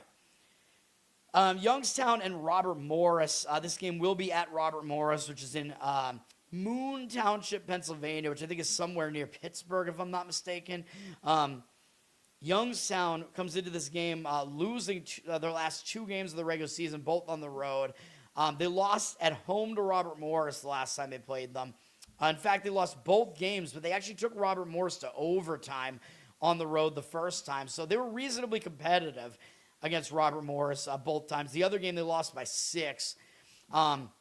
Maybe Robert Morris will take them a little bit more seriously because of that. And Robert Morris, probably the hottest team in this conference. They finished the season on a 7-game win streak. But, the conference tournament is like a reset, man. So finishing the season that hot, having time off might hurt you. You know what I mean? Like when you're that hot, you don't want to have that much time off. And then, at least for them, they're not going anywhere. They're staying at home so they can continue that momentum. But you don't want to have a break when you're winning all these games like this, So that might hurt them a little bit momentum-wise. The money is all coming in on Youngstown in this game. Robert Morris down from 5 to 4.5 here. 61% of tickets on them, 78% of the cash on Youngstown. So the money is all coming in on Youngstown. Even though I said I kind of like Robert Morris to get through a lot of this tournament, I don't know, man. This is a tricky game for them. Youngstown seems to always fail at some point in this tournament. Robert Morris won the tournament last year, but that means they will have a target on their back. They might take Youngstown a little bit less seriously because they did beat them twice. Again, Youngstown lost by 3 and 6 points in the 2 games to Robert Morris. It's a tough handicap, but I'll agree with the market read in that one. It's a strong market read on Youngstown plus the points, even though I think if Robert Morris gets through this game, they could go on a run in this tournament. We will see. And then the game that's the most lopsided is Cleveland State and Wright State. Now, I will say what I said before. Cleveland State already played a game the other night. We saw them in that high-scoring game where I was correct about the over in that game against IU Indy. They beat IU Indy, but that does mean that Cleveland State has a game under their belt already in the tournament. So that means they were able to shed whatever rust they might have. Although these teams weren't really off for that long. I mean, they pretty much played on Saturday, so the rust factor probably isn't that big of a deal coming into this tournament. But Cleveland State was able to end a long losing streak, though. So, yeah, I think it was kind of like maybe a little bit of a reset to start playing in the conference tournament. They beat IU Indy. Now they have momentum. They get to shed the nerves, because they played a game in the tournament already. The problem is it's not a neutral location tournament right now, so they're playing these early games are all played at the home site. So they do have to travel now to Wright State, which is somewhere in eastern Ohio, I think. So Cleveland State, it's not that far of a trip, though, because they're just going from Cleveland to wherever the hell Wright State is, which is, I don't think, that far from Cleveland. So that's where they're going. Actually, it's in Dayton, Ohio, so... I didn't realize they were in Dayton. Interesting. At the Nutter Center, the Adam Nutter Center. Or maybe it's a place where everybody just goes to jack off. I don't know. But Wright State is definitely the better team. Now, they did lose. Very strangely, they lost at home to Cleveland State the last time they played them. Or, excuse me, the first time they played them this year, which is really weird. They did get their revenge towards the end of the season with a road win over Cleveland State. I don't think they're going to lose again to Cleveland State, man. They got it out of their system. They know Cleveland State is good enough to beat them. I don't think it happens here. Wright State is a huge favorite, but covering the number is a different story. They're up to a 15-point favorite here now. I know Cleveland State is horrific defensively. The total's pretty high in this game. 88% of the tickets, 95% of the cash on Wright State. I still don't think I would lay the points here, though. I think I would lean towards taking the points. I mean, Cleveland State does at least have the momentum of playing that game already. So those would be my thoughts on that game.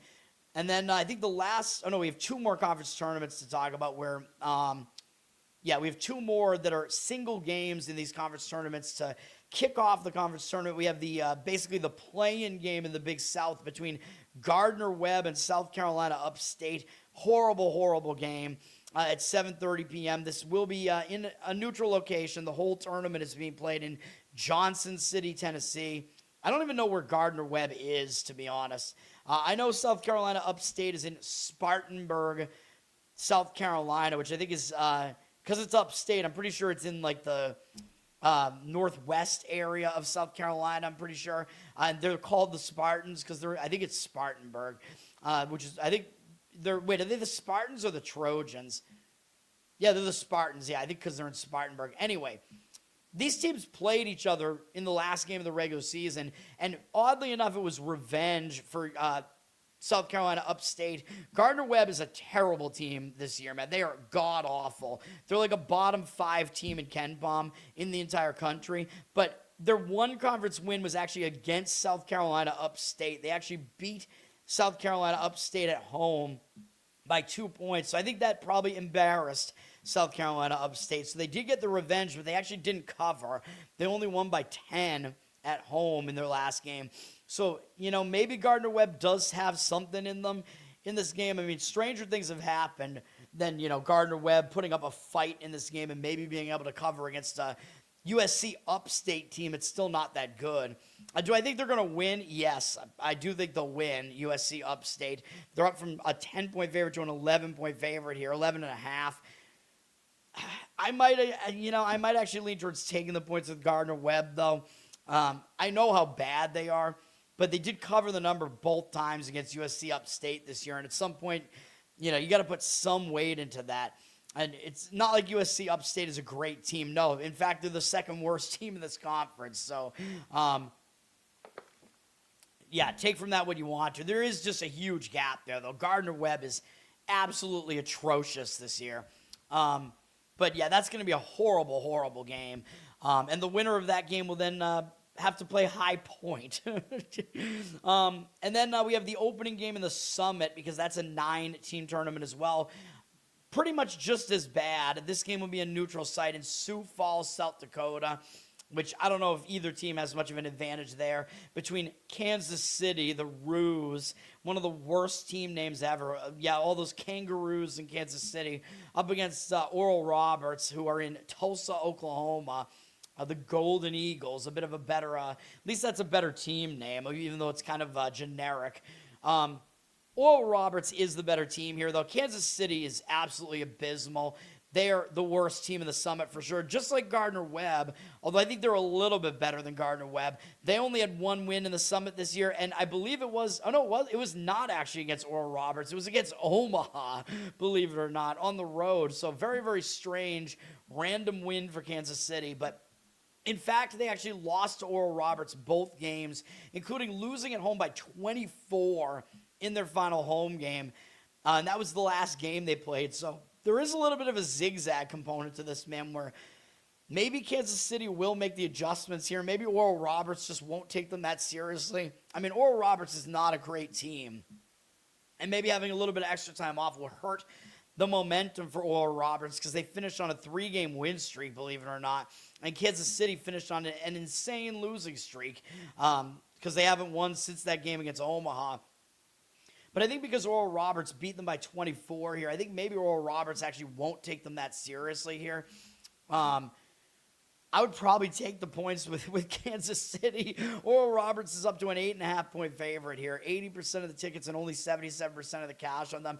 This is going to be a hideous game that I really want nothing to do with. But, yeah, I mean, that's basically how I see the game. All right, that's college basketball, man. Long college basketball breakdowns on the show. The rest of the show is going to be quick. I don't have any plays remaining, but we'll talk about 5 hockey games next year. Let's go to the hockey segment here because, dude, everybody's going to be focused on college basketball, and me too because I enjoy it. But if you can find value in these other sports, you know, that's what you want to do, man. You know, I'm considering giving out a play here in hockey because the market is agreeing with me now on the one that I'm really close to giving out a play. Let's see, though. It's not the first game that we have, which is Vegas and Detroit. This is not the game that I want to give out a play on, but this is an interesting game. Pretty good game. Vegas has actually lost 3 games in a row. They're finishing a road trip here, but it's a difficult spot for them because they're playing a 5th road game in 8 days since coming out of the Olympic break, so it's not that easy. Actually, they won the first game on the road against that struggling Kings team, and then they've lost 3 straight since then. Now, you might get an effort out of them just because of that, but they're on a back-to-back, coming off a fairly big game against Buffalo last night, where I thought Vegas would win that game, and they didn't. You know, it's a tough spot, though, playing, 3 games in 4 days, all in different cities, 4 and 6, 5 and 8, all in different cities, a back-to-back. So even though I think you'll get motivation out of Vegas, the travel spot is difficult, and the lack of rest. Detroit's returning home from a road trip, though. They've been on the road for almost a week, and I talk about that. When a team returns home from a road trip, I don't think that's a great spot either, although I prefer fading teams off of longer road trips. But still, it's a road trip return, and a lot of times you return home and you lack focus a little bit. You got to get back to home life, whatever. Detroit just coming back from Nashville in the final leg of that road trip, though. They do have a day off, which Vegas does not. Vegas might be a team that maybe they won't overlook, even though they do have Florida, the returning champs, on deck. But Vegas is good, so I don't know that you really overlook them. But the money is coming in towards Vegas. Detroit's down from -135 to -131. 74% of the tickets on them, 66% of the cash. So the money is agreeing with Vegas. So the market read does say Vegas. Grab them as the underdog here. It's just such a tough travel spot, man. I mean, I guess I'll agree because I really hate teams returning home from road trips. I guess I'll agree with Vegas slightly, but I don't want it. The next game up, I'm going to skip it, but this is close to being a play for me. I like Toronto in this game against New Jersey. This is, I think, the best read of the day in hockey. At least Toronto has not won since before the Olympic break. They went into the Olympic break on a good note, winning 3 games in a row, and then they came out of the break. All momentum was gone, and they lost all 4 games. But they did lose 2 games in Florida to Tampa and Florida, so you can't really blame them for that. And then, a return home spot, maybe that was a bad spot too, losing to Ottawa. They just had a better performance against Philadelphia, but they still lost the game. I think now with a day off and going out on the road, I think that might be a good thing. Just, forget about your losing streak, go out on the road, focus on hockey. So I think it's a fine spot for Toronto, even though they are coming off a shootout 2 nights ago. New Jersey played last night, and they destroyed Florida 5-1. That is a really impressive win. And when you're sitting at home on a back-to-back after coming off a huge game like that against the back-to-back returning champs, I think you're going to be feeling pretty high on yourselves, man. Now, I know New Jersey had a little bit of rest prior to that game, so they are the more rested team, and they are staying at home, which is pretty much why I can't quite get there with this one. This game is on Hulu, by the way. It's 7 p.m., but I like Toronto in this one. This is the strongest hockey lean of the day, which does tell you it's not a good hockey board today. But 71% of tickets and now 73% of the cash on New Jersey. They're up from minus 115 to minus 120, but they are a public side. My opinion in this game, my strongest hockey opinion of the day would be Toronto money line would be the way I would play that game. All right. Carolina at Vancouver. Carolina just took a pretty ugly loss at Seattle. I think Carolina, they were coming off a couple of pretty big wins over Tampa and Detroit. I think maybe they got caught, and I talk about how these East Coast teams, the first game that they play out on the Pacific Coast can get a little bit tricky because they have to play a late night game. Now, I don't know what's going on with Bussy here, who has become Carolina's best goalie. I think he's still a rookie. Yeah, he is a rookie, even though he's 27. Weird. I don't think he's injured or anything. I think they just gave him more rest, but he'll probably be back in net here. Anderson wasn't even bad in their last game, though, so they really have two pretty good goalies, man. Anderson was Carolina's pretty good goalie up until this year when Bussy has just been really good. But they have a really good goaltending tandem, man. This Carolina team is going to be pretty dangerous in the playoffs, which I think we already knew that anyway. But maybe Carolina will bounce back here, although they did lose a 5-game win streak, but I don't think that it's going to be like a total momentum stopper that they lost that game because they only had 2 wins out of the All-Star break. So the momentum stopper could have been, the Olympic break. The momentum stopper could have been the Olympic break, and that didn't really happen. So, but will they totally focus on Vancouver is really the question here when they do play Edmonton coming up next, and that is a bigger game. Vancouver is like a doormat. But I don't know, man. Maybe Carolina will show up just because they did have kind of an ugly performance in the last game. Vancouver is probably going to show up too, though. You want to talk about ugly? They just got smoked 5-1 at Seattle, and then they lost 6-1 against Dallas. This Vancouver team really, really having problems. But they might give you an effort here against Carolina. Although you could have said that against Dallas too, and they got smoked. But coming off of a game where they got absolutely destroyed, you might get an effort out of Vancouver here. Carolina's a super public side. They're up to minus 290. 95% of tickets, 97% of the cash on Carolina. Well, I do think Carolina probably does win this game. As far as the side is concerned, maybe looking towards Vancouver on the puck line might make some sense in this one.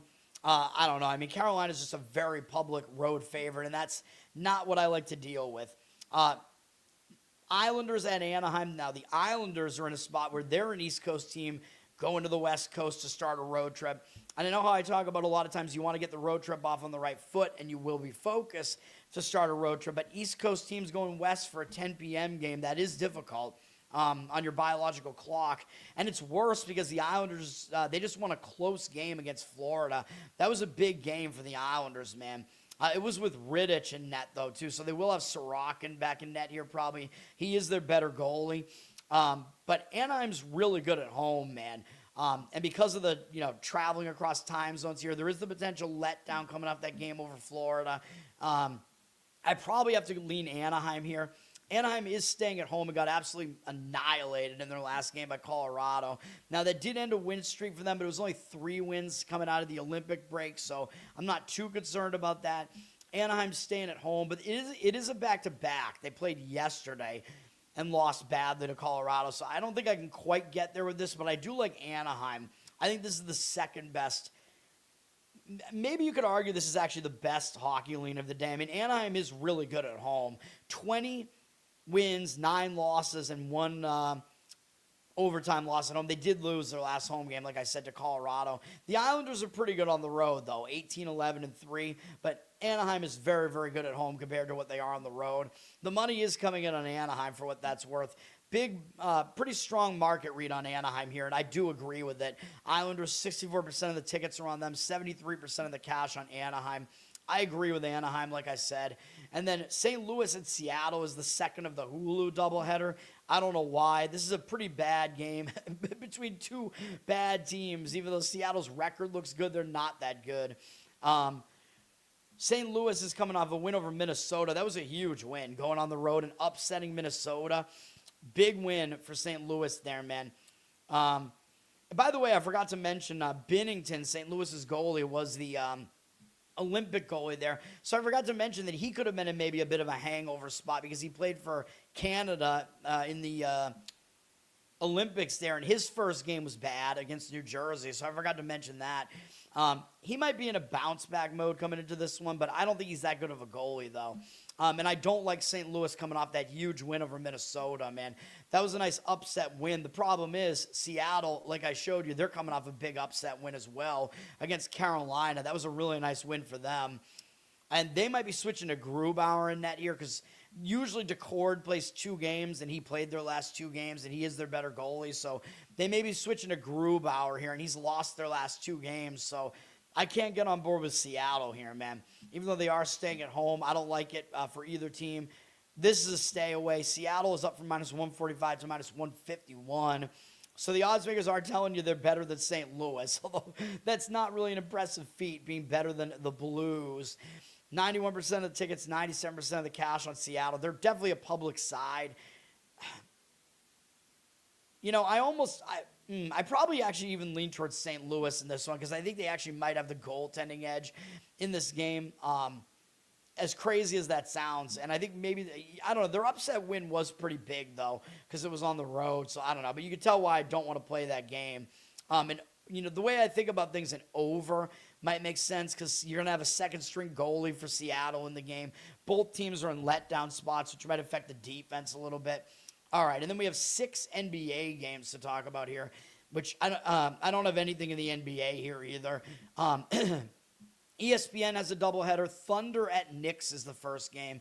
The Thunder are good enough that they're laying points on the road here at the Knicks. I think this will be pretty much a full roster situation for both teams here. Gilgeous-Alexander's day-to-day, SGA. I think he missed the last game, but I'm expecting he'll play because this game is huge. Same with Hartenstein. I would look and make sure, you know, what the lineup is. You'll know based on what the number does, too, but I think they'll both play. Jalen Williams is still out for OKC. That's the one big injury there. And then the Knicks, we know McBride is out. He's been out for a while. Mitchell Robinson's a game-time decision, but it's a huge game, so I expect most of these guys are going to get out there and play.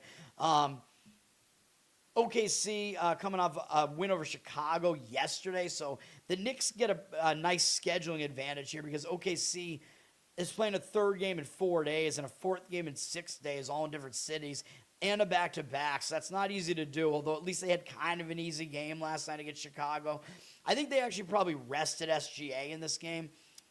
They did. SGA didn't play. Hartenstein didn't play either. So that's the thing about OKC, man.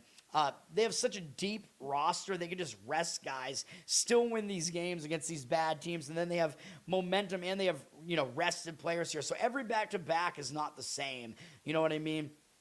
Like, the odds makers might adjust the number a little bit based on the fact that it's a back-to-back, but basically, like, their 2 best players didn't play yesterday for OKC, so they'll be pretty fresh coming into this game. The Knicks, you know the Knicks will get up for this game. The Knicks are also a really good home team. The Knicks played last night, too. They were in Toronto, and I am really pissed about that, getting that loss on Toronto. Really, really pissed. The Knicks looked like they won by a huge margin, but it was a 4-point game with 4 minutes to go, man. I am pissed. And the Knicks, unlike OKC, did play their best player, Brunson, and they're traveling back home. They're actually playing a 4th game in 6 days as well, but 2 of the games being at home. The Knicks are a lot better at home, 23-8, in fact, at home. But the Thunder are actually 23-8 on the road, so they're really good on the road. I'm going to lean to the Knicks here, but it's a tough handicap. Both teams are in kind of tough spots. They'll both show up for this game. But, you know, the Thunder do have more rest here, though, because they rested their best 2 players yesterday. I can't fade the Knicks getting points at home, though. Thunder up from 3.5 to 4 here. 55% of the tickets, 53% of the cash on them. The market read is saying to take the points with the Knicks. I'm not really going to disagree with it.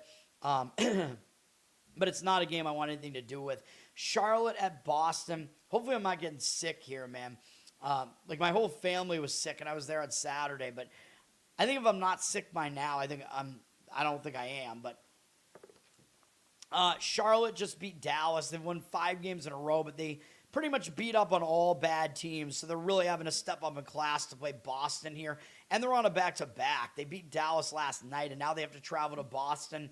The Celtics are having to travel as well, but they do have one day off. But they played Sunday and Monday, though, so they're playing a third game in 4 days. They're traveling back from Milwaukee here. They did rest Jaylen Brown in the game against Milwaukee, and they won the game anyway easily with Giannis coming back from Milwaukee. Celtics have struggled against Charlotte in recent years. Charlotte actually kind of plays a similar style to the Celtics, but the Celtics are just better at it than Charlotte is, man. They haven't played this year, which is interesting. I don't know what to do with this game. The money's coming in on the Celtics. They're up from 6-7, but some of that might be because the Hornets are on a back-to-back. 52% of the tickets are on the Hornets, 58% of the cash on the Celtics. For my rooting interest, I hope the Celtics win this game. The market read is saying to lay it with the Celtics. I mean, I guess I'm not really going to disagree, but I don't really have a good opinion on that game at all. The next game is actually probably the strongest opinion that I have in the NBA. Utah at Philadelphia. I don't like Utah in this one.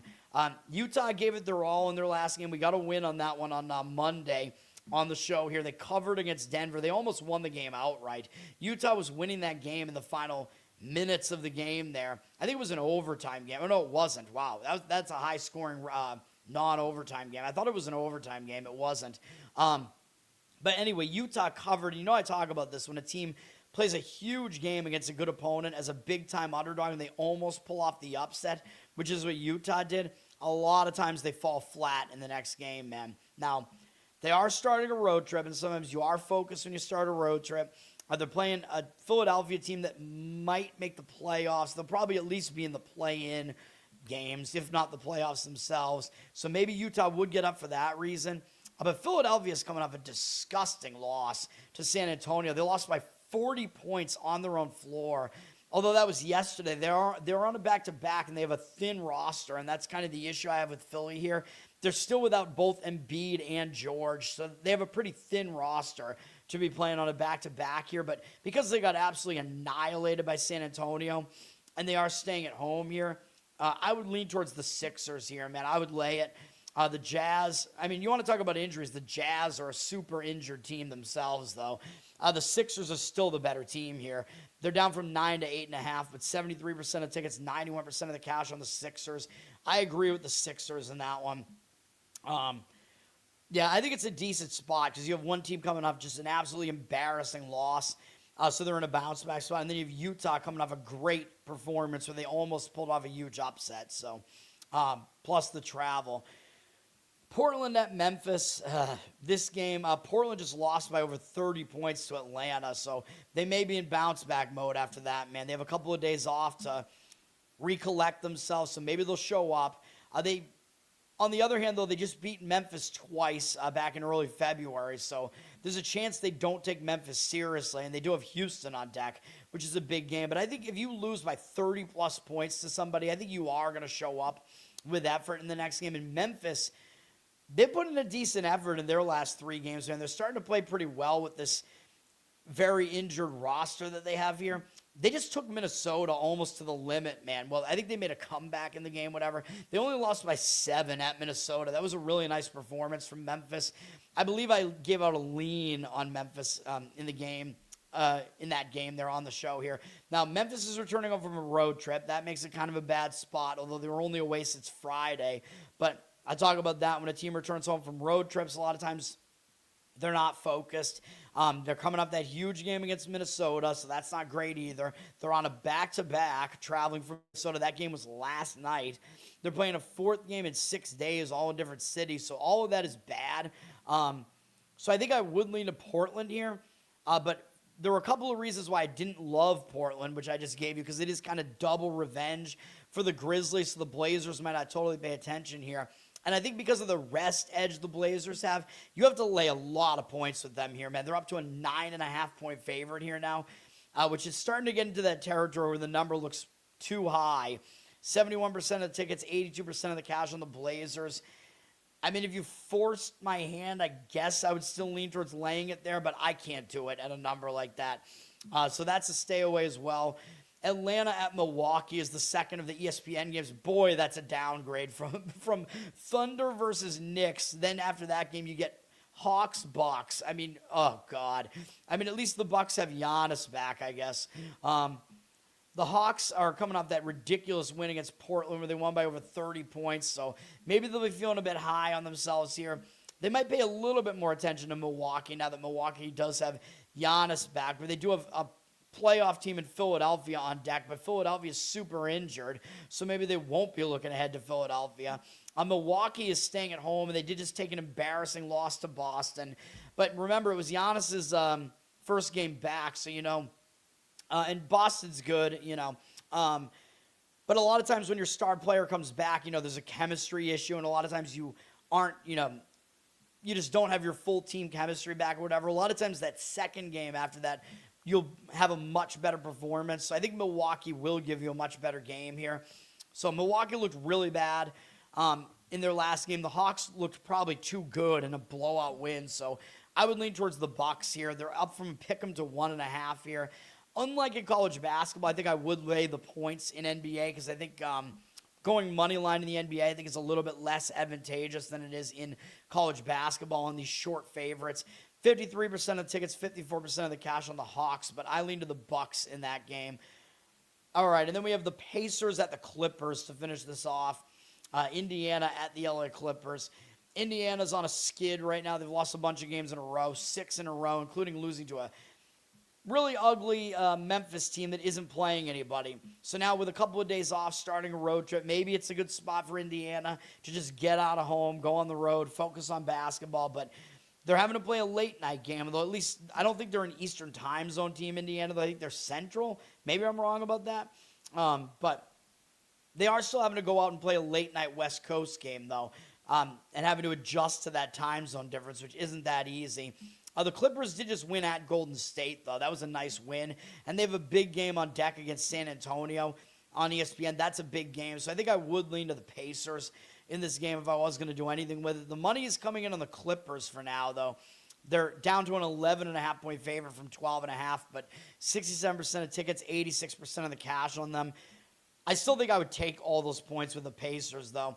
Anyway, that's going to do it, man. That's the breakdown today. Let's take a look at my market reads before we get out of here. See what's changed. The money's now coming in on New Mexico, so the market read doesn't agree with me on New Mexico either. We're going to be fucked today, man. It doesn't agree with me on Colorado State, I mean.